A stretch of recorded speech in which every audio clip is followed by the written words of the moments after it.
que eu escuto de lá é o seguinte, são sanções econômicas, militares, de inteligência, diplomáticas, cancelar todas as contas bancárias de todos os envolvidos, aí não é só ele, é outros ministros do STF, é gente da PGR, Polícia Federal, imagina você não poder ter conta no banco. Gente, alguém tem que sentar com esse cara e falar, amigo, chega. Onde que ele tá com a cabeça?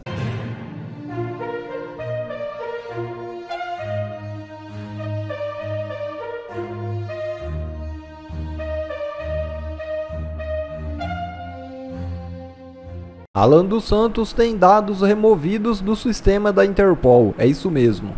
Depois de mais de 3 anos de sigilo da petição 9935, processo judicial instaurado no Supremo Tribunal Federal e decretou a prisão preventiva do jornalista Alan dos Santos, teve seus autos abertos ao público na sexta-feira, dia 21. A petição, que tem como relator o ministro Alexandre de Moraes, revelou detalhes de uma investigação conduzida pela Polícia Federal que acusou Alan de incitar desestabilização do Estado Democrático de Direito no Brasil. A petição foi instaurada em apenso ao inquérito 4874, o chamado inquérito das milícias digitais. O nome de Alan dos Santos foi incluído na lista vermelha da Interpol, mas essa relação ficou restrita a autoridades policiais. A despeito do pedido de Moraes para que houvesse publicidade da divulgação da lista, a maioria dos alertas não são divulgados ao público. Em outubro de 2024, a Comissão de Controle dos Arquivos da Interpol atendeu ao pedido da defesa do jornalista e excluiu definitivamente as informações de Alan que estavam em seu sistema. A informação só foi divulgada neste último sábado, depois do levantamento do sigilo da petição 9935 pela defesa de Alan.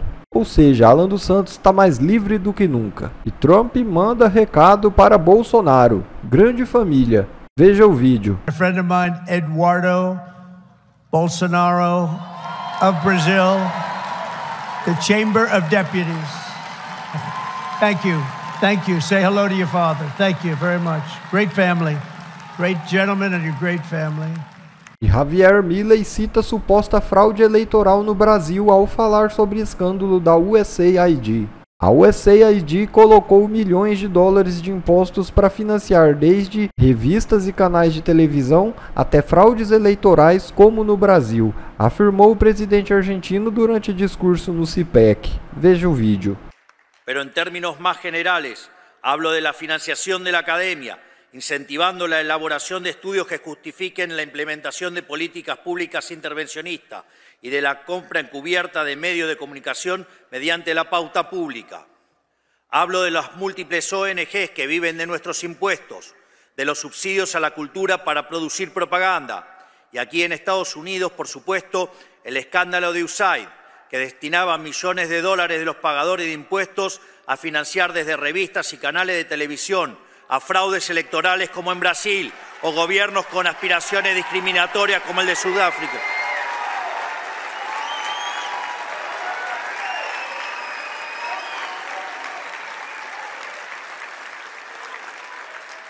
Moço do céu, isso aqui tá ficando bom demais da conta. É assim que a gente fala em Goiás, quando a gente tem alguma notícia muito boa, quando algo muito impressionante acontece. A gente fala, moço do céu.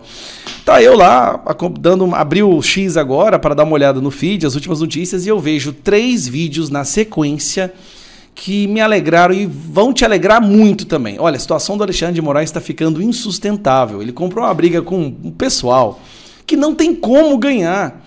Vamos lá, deixa eu acalmar e eu vou te explicar agora. Está acontecendo nos Estados Unidos, em Boston, hoje, o maior evento conservador do mundo, que é o CPAC. Já aconteceu no Brasil, acontece em vários países.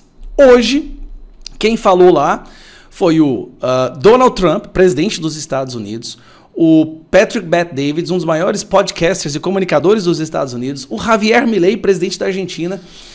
E em 3 momentos diferentes, nas falas dessas 3 pessoas, o Brasil é mencionado. Não só o Brasil, como o Bolsonaro, as eleições no Brasil.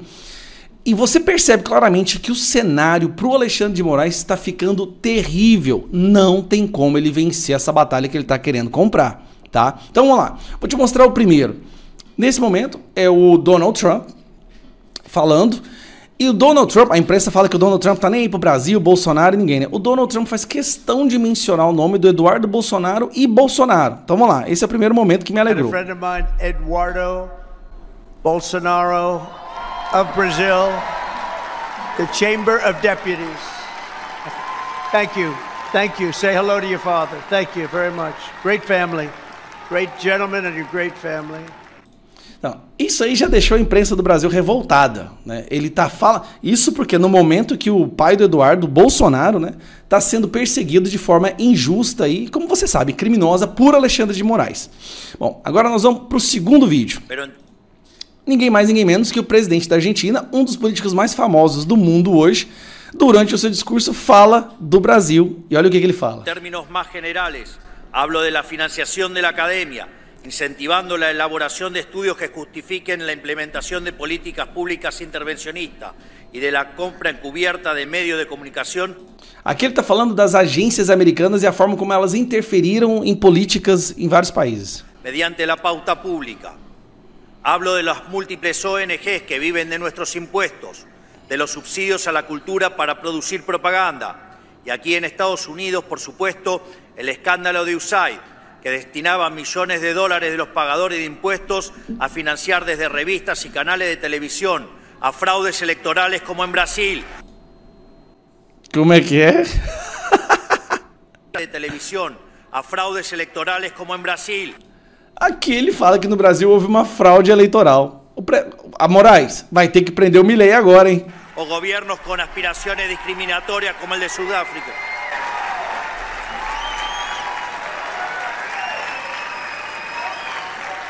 E quando ele fala da questão do Brasil, olha como é que o povo celebra. Bom, agora nós vamos pro melhor. Patrick Bet-David, também no dia de hoje, fazendo o seu discurso, e ele é um dos maiores comunicadores dos Estados Unidos. Recentemente ele veio para o Brasil para entrevistar o presidente Bolsonaro e ficou emocionado, disse que foi uma das melhores 10 entrevistas que ele já fez. E aqui ele fala um pouco sobre o Brasil. Vamos lá. 2 days ago, I got back from Brazil. We're flying out to Brazil to do a 3-hour interview with former President Jair Bolsonaro. How many of you guys love President Bolsonaro? So we're in Brazil. While we're about to go, they are briefing us on what to be prepared for before we go to Brazil. They say, number one, have an international lawyer ready in case something happens. Number two, make sure you have an armored truck. Number three, come with a good delegation. We went with 9 of us. And then we'll be escorting all over the place. So we go and we experience everything, and then eventually the president comes. And the president sits there, and we start conducting the interview. One of the most emotional interviews I've ever done. This man is crying, tears dropping on the table. I can't wait for the interview to come out this Wednesday. And I hear him speaking. About 15 minutes left for the interview to be done. Somebody comes in and is whispering in his ear. Boom. He swipes the hand. Interview ends, doing all the stuff that he's doing. He gets out. 1 hour later, alert on the phone. Jair Bolsonaro has been charged and is facing 38 years in prison. For what? There's a judge there in Brazil. His name is Alexandre de Moraes. Anybody? Alexandre de Moraes sendo citado nominalmente no maior evento com Donald Trump assistindo. Anybody knows who he is? Okay. If there is a picture for someone that looks like a tyrant, it is Alexandre de Moraes. This man is a tyrant at the highest level. Cara, não tem como ficar melhor. O Alexandre de Moraes hoje é talvez um dos juízes mais famosos dos Estados Unidos e nem americano ele é. Eu fico imaginando se o Alexandre de Moraes pensa, cara, a situação... Tá, agora vamos lá. A cereja do bolo. Quero te falar da cereja do bolo. É essa aqui, ó. Alan dos Santos tem dados removidos de sistema da Interpol. Alexandre de Moraes levantou o sigilo do processo.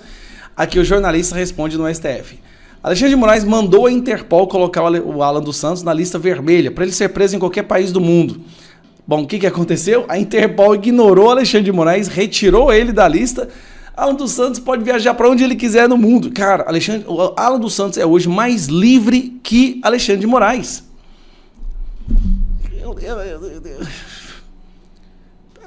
Vocês já prestaram atenção que a velocidade dos eventos e fatos novos na política brasileira está deixando difícil até mesmo de acompanhar?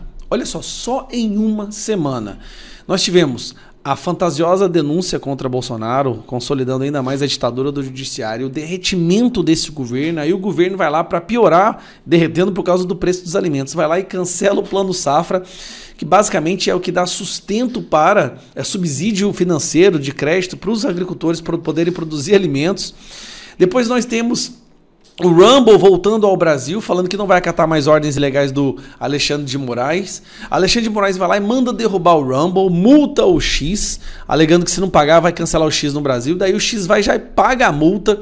Aí nós temos as empresas do Donald Trump, uma empresa onde está a plataforma dele, processando o Alexandre de Moraes, né, por ter dado decisões ilegais, querendo mandar numa empresa americana sobre um cidadão que mora nos Estados Unidos, coisa que o próprio advogado falou que nem na Coreia do Norte existe. Tudo isso de segunda a sexta-feira. Agora, voltando ao ponto do Alexandre de Moraes em relação a essa queda de braço, esse cabo de guerra, Alexandre de Moraes e o país mais forte e poderoso do mundo. Onde que ele está com a cabeça? Vamos lá. Sempre dizendo que está defendendo a democracia brasileira, Alexandre de Moraes tomou essa decisão aqui, ó. Alexandre determina a suspensão do Rumble no Brasil. Então determinou, se está determinado, quem somos nós para reclamar, e tem que derrubar o Rumble no Brasil. Agora, por que tem que derrubar o Rumble no Brasil? O que o Rumble fez de errado? Qual foi o crime absurdo que o Rumble, que é como se fosse um YouTube, tá? O que eles cometeram que é tão absurdo assim que levou Alexandre de Moraes a determinar mais uma ordem ilegal de censura no país? Vamos dar uma olhada? Vou colocar aqui para você ver, ó. Isso aqui é um trecho, tá?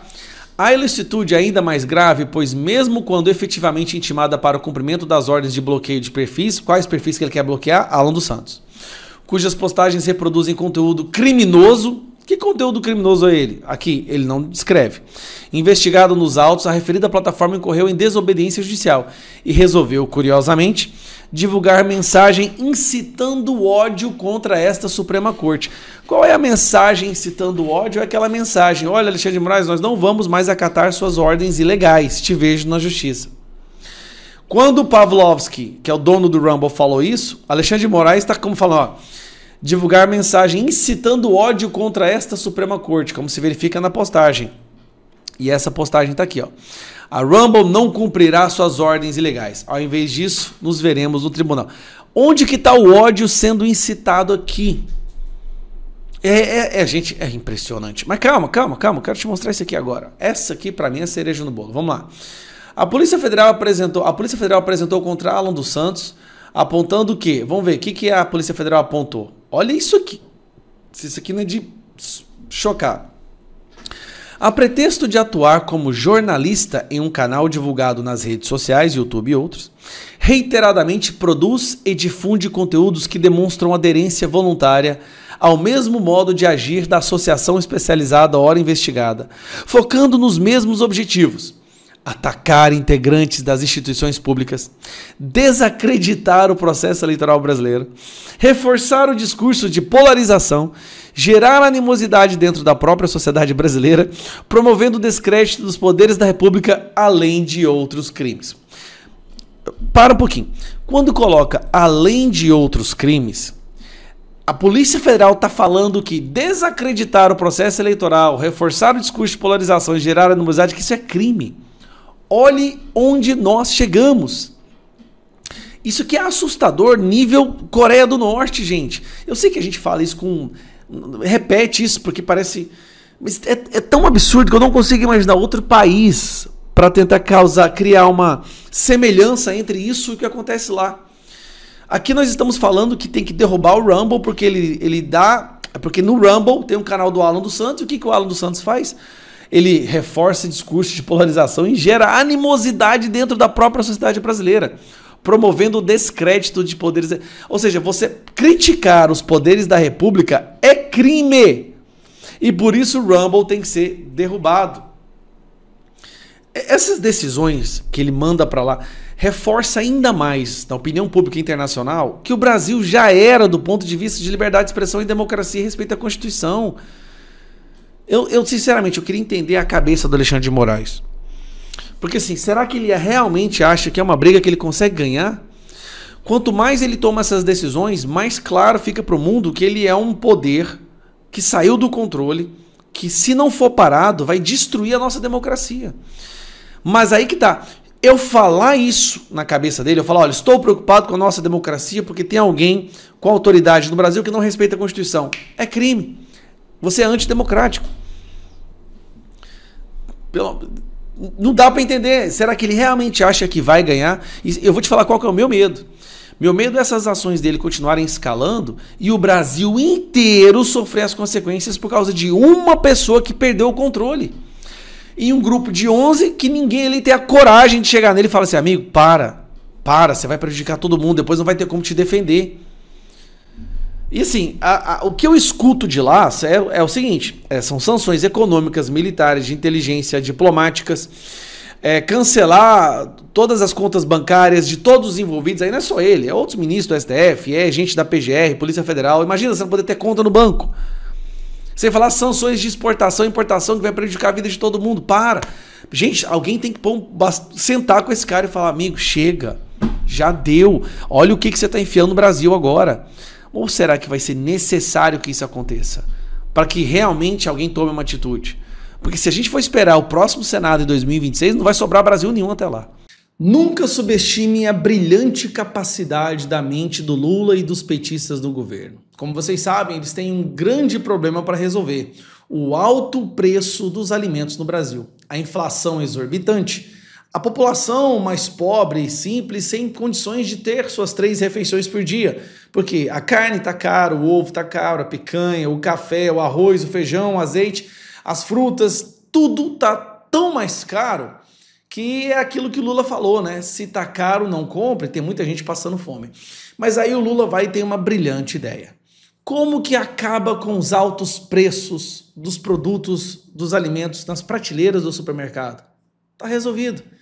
É só fazer com que não tenha alimento, ovo, carne, café, picanha nas prateleiras do supermercado. Tá achando que eu tô brincando? A nossa força motriz da nossa economia é a produção agrícola, é o agro. É o agro que realmente sustenta a economia do nosso país. E o agro, para poder ter essa produção exorbitante, onde o Brasil é considerado o celeiro do mundo, ele precisa de uma coisa que se chama Plano Safra, que é uma forma de um subsídio que o governo dá para bancos, para que bancos possam fazer empréstimos aos produtores com juros mais baixos. Porque se os bancos forem cobrar os juros reais, se torna inviável, já que a margem de lucro dos produtores não é tão grande, é pequena. E se tornaria inviável. Então o que acontece? Oferece um empréstimo, crédito para esses produtores, para que eles possam comprar o maquinário, para que eles possam comprar todos os insumos, a ração, a semente, produzir e depois vender, tanto para fora do Brasil quanto aqui dentro. Vendendo para fora, inclusive trazendo dólares, capital internacional para dentro, melhorando assim a taxa de câmbio brasileira. O que acontece? O Lula decidiu fazer isso aqui, gente. Governo suspende novas contratações do Plano Safra.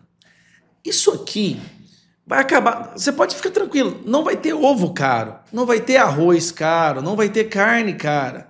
O que não vai ter é o arroz, é a carne, é o ovo. Porque sem o Plano Safra, os agricultores do Brasil, os grandes agricultores, ou médios e pequenos também, não vão conseguir plantar, não vão conseguir fazer as suas novas safras. E vai faltar alimento no Brasil. Então a solução do Lula é muito simples. Tá reclamando do ovo caro? Quero ver se reclamar se não tiver nem ovo na prateleira. Tá reclamando da picanha? Como que você vai reclamar se não tiver nem picanha? Então essa suspensão, aí vem a imprensa e a narrativa deles. Ah, mas a gente vai manter dos pequenos agricultores, né? Só que os pequenos agricultores, agricultura familiar, corresponde a 30% da agricultura total. Os assentados, que é o que eles tanto falam, é 1%. E os pequenos produtores, tá, que tem até 4 módulos da produção, corresponde a 28%. O que o Lula decidiu fazer, na verdade, é uma retaliação ao agro. Só que quem vai sofrer com isso é você. Você não vai ter comida para comprar, então você não vai ter como reclamar do preço mais, né? Essa decisão é uma das maiores bombas que o Lula está soltando contra o povo brasileiro. E é algo que a repercussão vai vir dentro de alguns meses, não é imediata. Mas se ele realmente levar adiante a suspensão do Plano Safra, meu amigo, não vai ter produção, eles nem sequer, o agro não vai plantar, Quem tiver alguma coisa vai aumentar a margem de lucro agora para poder diminuir os seus danos, o seu prejuízo que ele certamente vai levar. Essa é a solução desse governo. É uma situação tão absurda, eu só tenho uma coisa a pensar. Ele está querendo endividar o agro de tal forma para que essas terras sejam tomadas pelos bancos, né, pela União, e aí ele possa distribuir entre os seus coleguinhas do MST. É a única explicação que eu encontro. A justificativa deles é de que, mas é porque o Congresso não votou a LOA, né, a lei orçamentária. Não votou porque o governo não soube fazer política interna. Primeiro, tá péssima o que eles apresentaram, é impossível ser aprovada do jeito que está, vai levar o Brasil a um caos econômico ainda pior. E também porque o governo não tem mais articulação com o Congresso. O Congresso, o centro, já pulou fora, não quer conversa com esse governo. Esse governo perdeu algo muito importante, que se chama governabilidade. O que acontece? Acabou o dinheiro. Por quê? Primeiro, a taxa básica de juros não para de subir, estava em 11, 12, foi para 15%, ou seja, não tem condição mais de manter os créditos dessa forma, porque a taxa de juros está exorbitante, e a taxa de juros está dessa forma porque o governo demonstra total descontrole fiscal. Esse descontrole fiscal afugenta investidores e faz com que todo mundo não veja estabilidade econômica para investir no Brasil. Mais uma vez, essa é a pior de todas, gente, eu acho que eu não estou conseguindo desenhar a magnitude do que está acontecendo. Esta decisão aqui vai arrebentar com o Brasil mesmo.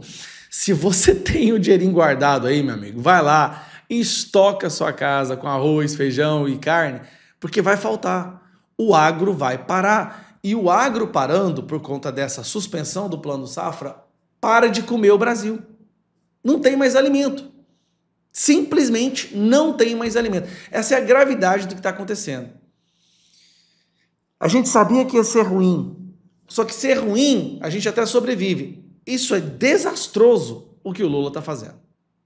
Bom pessoal, esse foi mais um vídeo, eu espero que vocês tenham gostado. Se vocês gostaram, deixa o like aqui para fortalecer nosso canal. Logo eu volto trazendo mais informações da política para vocês. Um forte abraço, fiquem todos com Deus e até a próxima.